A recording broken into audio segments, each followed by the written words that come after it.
സഭാ പ്രവർത്തനങ്ങൾ സ്തംഭിച്ചിരിക്കുന്ന വാർത്ത മലയാള മനോരമ വർത്തമാനം പുറത്ത് തരുന്നത് കാണുക.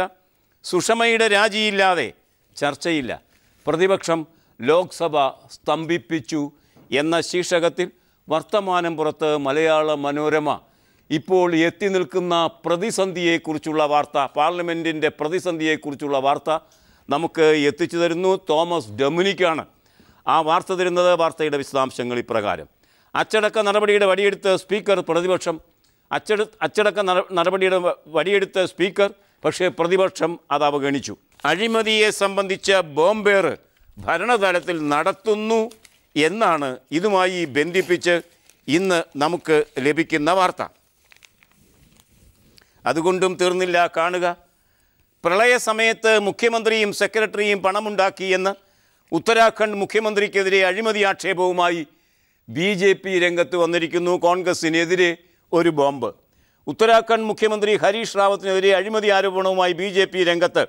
2013 ഉത്തരാഖണ്ഡിൽ പ്രളയമുണ്ടായ സമയത്ത് മുഖ്യമന്ത്രിയും അദ്ദേഹത്തിൻ്റെ പേഴ്സണൽ സെക്രട്ടറിയും ചേർന്ന് അഴിമതി നടത്തുകയായിരുന്നു എന്ന വാർത്തയെ മുൻനിർത്തിയാണ് ഇപ്പോൾ ഈ വാർത്ത വന്നിരിക്കുന്നത്. കോൺഗ്രസിനെ പ്രതിരോധത്തിലാക്കി പുതിയ ആരോപണം സുബ്രഹ്മണ്യ സ്വാമി ഉന്നയിച്ചിരിക്കുന്നു. സുബ്രഹ്മണ്യ സ്വാമി വായാടിത്തമുള്ളയാളാണ്, അതുകൊണ്ട് പൂർണ്ണമായും വിശ്വാസയോഗ്യമായി സംസാരിക്കണമെന്നില്ല. ദേശാഭിമാനിയും അതിൻ്റെ ലീഡ് വാർത്ത പാർലമെൻറ്റുമായി ബന്ധിപ്പിച്ച വാർത്ത തന്നെയാണ് തരുന്നത്. സാജൻ യെവുജീൻ ദില്ലിയിൽ നിന്ന് തരുമ്പോൾ പാർലമെൻറ്റിൽ അഴിമതിയുടെ വികൃതമുഖവുമായി BJPയും കോൺഗ്രസും അനാവരണം ചെയ്യപ്പെട്ട് നിൽക്കുന്നു എന്ന് നിരീക്ഷിക്കുന്നു ദേശാഭിമാനി. അതിനിടയിൽ കേന്ദ്ര സർക്കാർ ഒളിച്ചോടുകയും ചെയ്യുന്നു. കാണുക, ഒളിച്ചോടി സർക്കാർ. വിദേശമന്ത്രി സുഷമാ സ്വരാജിനും മധ്യപ്രദേശ്, രാജസ്ഥാൻ മുഖ്യമന്ത്രിമാർക്കുമെതിരായ അഴിമതി ആക്ഷേപങ്ങളിൽ നിന്ന് ഒളിച്ചോടാനുള്ള കേന്ദ്ര സർക്കാരിൻ്റെ ശ്രമത്തെ തുടർന്ന് തുടർച്ചയായ 2ാം ദിവസവും പാർലമെൻറ്റ് നടപടികൾ പൂർണ്ണമായും സ്തംഭിച്ചു. വിവിധ സംസ്ഥാനങ്ങളിലെ കോൺഗ്രസ് സർക്കാരുകളുടെ അഴിമതി ഉന്നയിച്ച് സ്വന്തം ചെയ്തികൾ ന്യായീകരിക്കാനാണ് BJP ശ്രമിക്കുന്നത് എന്നാണ് ഈ വാർത്ത നമ്മോട് പറയുന്നത്. അങ്ങനെ ദേശാഭിമാനിയും അതിൻ്റെ 1ാം പുറം വാർത്ത ഇതാക്കി മാറ്റിയിരിക്കുന്നു. അതുകൊണ്ടും തീർന്നില്ല, കാണുക. മോദി സർക്കാരിനെതിരെ പാർലമെൻ്ററി നീക്കം. അക്കാര്യത്തിൽ കോൺഗ്രസിൽ ഭിന്നത ഉടലെടുത്തിരിക്കുന്നു എന്ന കൗതുകകരമായ കാര്യമാണ് കേരള കൗമുദിയുടെ ലീഡ് വാർത്തയിൽ പറയുന്നത്. മേമൻ്റെ മേൽ വധശിക്ഷ നടപ്പാക്കപ്പെടുന്നത് 14 ദിവസത്തേക്കെങ്കിലും വൈകും എന്ന് കേരള കൗമുദിയുടെ 1ാമത്തെ വാർത്ത പറയുന്നു. മേമൻ്റെ ശിക്ഷ നടപ്പാക്കുന്നത് വൈകും. യാക്കൂബ് മേമൻ കഴിഞ്ഞ ദിവസം വൈകിട്ട് മഹാരാഷ്ട്ര ഗവർണർ വിദ്യാസാഗർ റാവുവിന് ദയാഹർജി സമർപ്പിച്ചത് ശിക്ഷ നടപ്പാക്കുന്നത് വൈകാനിടയാക്കിയേക്കും.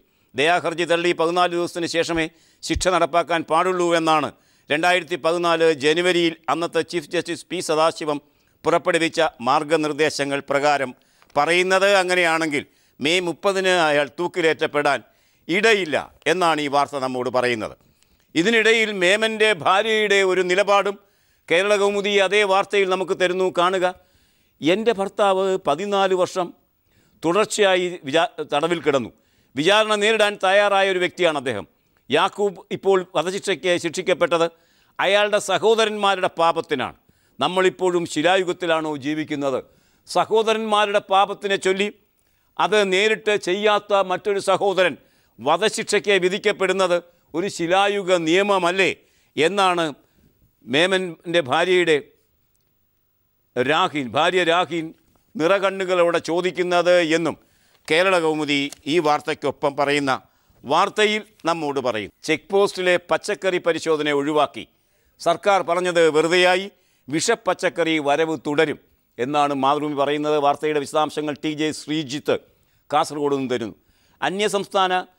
അന്യസംസ്ഥാനങ്ങളിൽ നിന്നെത്തുന്ന പഴവും പച്ചക്കറിയും ജൂലൈ 15 മുതൽ ചെക്ക് പോസ്റ്റുകളിൽ പരിശോധിക്കാനുള്ള സംസ്ഥാനത്തിൻ്റെ നീക്കം പാളി. പച്ചക്കറി വണ്ടികൾ തടയേണ്ടതില്ലെന്ന് സംസ്ഥാന ഭക്ഷ്യസുരക്ഷാ വകുപ്പ് ഉദ്യോഗസ്ഥർക്ക് നിർദ്ദേശം നൽകി. എന്നാൽ ഇതിൻ്റെ കാരണം വ്യക്തമാക്കിയിട്ടില്ല.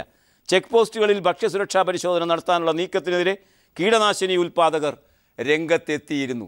അങ്ങനെ അവർ രംഗത്തെത്തിയാൽ ആരൊക്കെയോ എവിടൊക്കെയോ വെച്ച് കാണുകയും കൈമടക്ക് കൈമാറുകയും ആ അർത്ഥത്തിൽ ഒരു കൈക്കൂലിയുടെ പശ്ചാത്തലത്തിൽ ഇതൊക്കെ ഒഴിവാക്കപ്പെടുകയും ചെയ്തിരിക്കുന്നു എന്ന് നിരീക്ഷിക്കുന്നു.